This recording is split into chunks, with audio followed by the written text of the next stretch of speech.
మండల రెవెన్యూ కార్యాలయంలో అత్యంత సురక్షితంగా భద్రపరచాల్సిన ఆర్ఓఆర్ 1B పుస్తకం కల్లు మండువాలోని తినుబండారాలు విక్రయించే చోట కనిపించడం అధికారుల నిర్లక్ష్యానికి అద్దం పడుతోంది.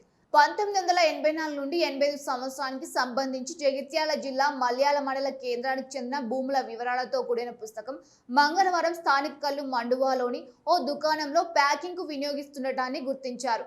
మల్యాల మండల రెవెన్యూ కార్యాలయంలో పాత పహానీలు ఆర్ఓఆర్ 1B పుస్తకాలు ఓ గదిలో భద్రపరిచి దానికి ప్రత్యేకంగా ఇన్ఛార్జిని నియమించారు. రెవెన్యూ దస్తాల రక్షణకు 3 సీసీ కెమెరాలను కూడా ఏర్పాటు చేశారు. అయినప్పటికీ పాత రెవెన్యూ రికార్డులను కార్యాలయంలోని కొందరు సిబ్బంది చిత్తు కాగితాల కింద విక్రయించినట్లు సమాచారం. ఎవరైనా రైతులు తమ పాత ఆర్ఓఆర్ 1B లేదా పహానీ పత్రాల కోసం అధికారులను సంప్రదిస్తే తమ వద్ద అందుబాటులో లేవని చెప్పుకోవడానికి ఇలాంటి ఘటనలు అవకాశంగా దోహదపడుతున్నట్టు తెలిసింది.